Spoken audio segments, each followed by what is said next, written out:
Welcome to the Grimdark Chronicles. Something of mystery, an information repository, and a place of history and bygone times. With the archival world of Calliope lost to heretical treachery, now only a few data repositories remain. Coffin carriers, radiant fuel transporters. Coffin carriers are tasked with one of the most dangerous logistical roles in the Imperium, transporting highly radioactive fuel cells, colloquially referred to as coffins, which power the Imperium's immense starships and facilities.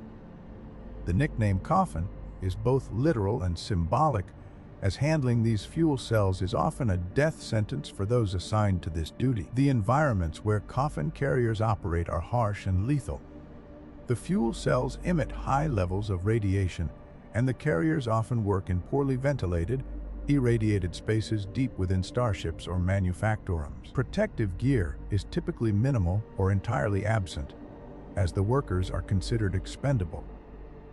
Carriers frequently suffer acute radiation sickness, with symptoms such as vomiting, burns, and internal organ failure appearing within days. A haunting example comes from the Litany of Suffering, a Mechanicus freighter, where an entire cohort of coffin carriers perished after being exposed to a ruptured fuel container, their deaths unceremoniously marked as losses. The physical dangers are compounded by grueling conditions. Workers must navigate labyrinthine industrial corridors, carrying heavy fuel cells for miles under strict time constraints. Any delay is punished with execution or worse, ensuring that workers labor to their limits despite their deteriorating health. Many coffin carriers die from exhaustion or collapse under the weight of their burdens before the radiation claims them. Despite the critical nature of their work, coffin carriers are among the lowest rungs of imperial society. Often drawn from penal colonies, press-ganged labor forces, or condemned criminals, their deaths are unrecorded and unremarked.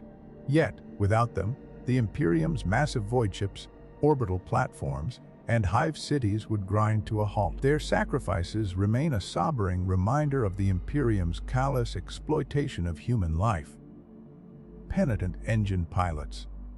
Suffering in atonement. Penitent engines are walking weapons of war piloted by individuals condemned for heresy or grave sin.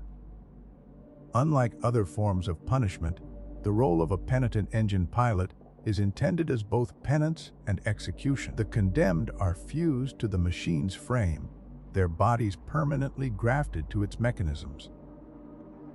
Neural interfaces connect them to the machine systems, allowing them to control its devastating armaments while simultaneously subjecting them to continuous agony. The torment endured by a penitent engine pilot is unending. Pain stimulators embedded in their nervous systems ensure they remain in a state of frenzied suffering, driving them to unleash their rage upon the enemy. The pilots are unable to rest or escape their torment. Their bodies are kept alive artificially, and death only comes when the penitent engine itself is destroyed. On the battlefield, these machines are sent into the thick of combat, their pilots screaming in agony and rage as they charge headlong into the enemy.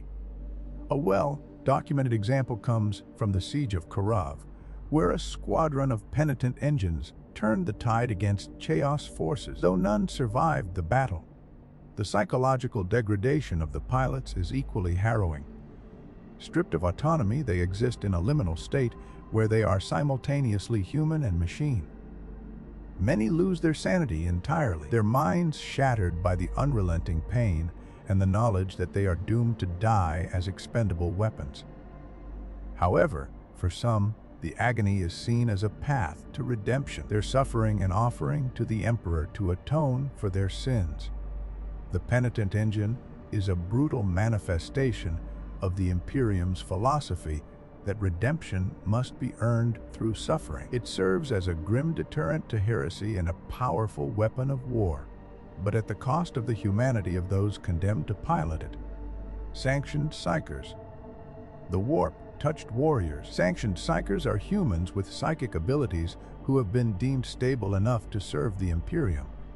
Their roles vary widely, from battlefield support to acting as conduits for warp-based communication, but their lives are universally marked by fear and suffering. Most are forcibly taken from their homes at a young age and subjected to rigorous training and brutal tests by the Adeptus Astra Telepathica. Those who fail are executed or turned into servitors, while the survivors are inducted into the Imperium's psychic ranks. On the battlefield, sanctioned psychers wield immense power, channeling destructive energies to obliterate enemies or protect their allies. However, their connection to the warp makes them vulnerable to its horrors. Psychers constantly risk demonic possession, mental collapse, or death from psychic overload. A famous incident occurred during the Battle of Exalar, where a sanctioned psyker unleashed a catastrophic warp storm, consuming both Imperial and enemy forces after losing control of their powers. The Imperium's distrust of psychers adds to their suffering. Many are ostracized by their peers, treated as dangerous tools rather than individuals. Their psychic abilities are both a blessing and a curse, enabling them to serve the Emperor while subjecting them to constant scrutiny and fear. Those who show signs of instability are often executed on the spot by commissars or inquisitors, reinforcing the precariousness of their existence. Despite their sacrifices, sanctioned psychers are indispensable to the Imperium's survival. Their ability to manipulate the warp and channel its energies is a critical advantage in the Imperium's unending wars. Yet their lives are marked by isolation, danger, and the ever-present threat of annihilation, both from within and without. Underhive scavengers, the desperate survivor. Underhive scavengers are the lowest of the low, eking out a miserable existence in the sprawling, polluted depths of the Imperium's hive cities. The Underhive is a vast labyrinth of crumbling infrastructure, toxic sludge, and perpetual darkness, populated by mutants, criminals, and the desperate. Scavengers survive by sifting through heaps of industrial waste, abandoned machinery, and even human remains in search of anything valuable enough to trade or sell. The physical dangers of scavenging in the Underhive are immense. Scavengers often work in areas contaminated with toxic chemicals, radiation, or biohazards, leading to chronic illness, deformities, and early death. They also face constant threats from gangs, mutant creatures, and rival scavengers. A notorious example comes from Necromunda, where scavengers must contend with venomous sump spiders and the dreaded ambuls, monstrous predators that hunt humans in the hive's depths. Life in the Underhive is a constant struggle. Scavengers frequently go days without food or water, relying on their wits and sheer desperation to survive. Many turn to crime, joining gangs or selling themselves into slavery to escape the relentless grind of scavenging. Even then, their chances of survival remain slim, as the Underhive is a place where death comes swiftly and often without warning. Despite their plight, scavengers play a vital role in the hive city's ecosystem. The materials they recover are often repurposed by the Mechanicus or sold to industrial concerns, fueling the endless cycle of production that sustains the Imperium. Yet they receive no recognition or relief for their efforts, their lives a grim testament to the Imperium's disregard for its most vulnerable citizens. Administratum clerks, bureaucratic drudges. The Adeptus Administratum, the sprawling bureaucratic engine of the Imperium, employs billions of clerks across countless offices and data vaults. These individuals are tasked with managing the galaxy, spanning empires' records, supplies, and decrees, but their lives are defined by monotony, futility, and relentless drudgery.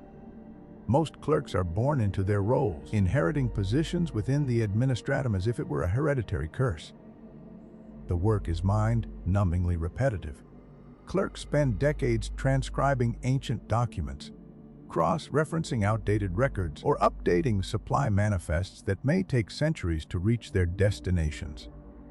Many are assigned tasks so obscure or vast that they will never see their completion. For example, a clerk in the Helios system reportedly spent his entire life transcribing a single decree, which was later deemed irrelevant upon completion. The conditions within Administratum facilities are oppressive. Workers labor in poorly lit, overcrowded halls, often with little access to food, water, or rest. The pressure to meet quotas is immense, and failure to comply can result in execution or reassignment to a penal colony. The sheer monotony and dehumanization of their work often lead to mental breakdowns, with some clerks simply collapsing at their desks, unnoticed and unmissed by their peers. Despite their low status, clerks are essential to the functioning of the Imperium. Without their efforts, the massive bureaucratic machine that governs humanity would grind to a halt. However, their contributions are thankless, their lives consumed by a system that values their labor but not their existence. Their plight is a microcosm of the Imperium itself, vast, unfeeling, and utterly indifferent to the suffering it perpetuates.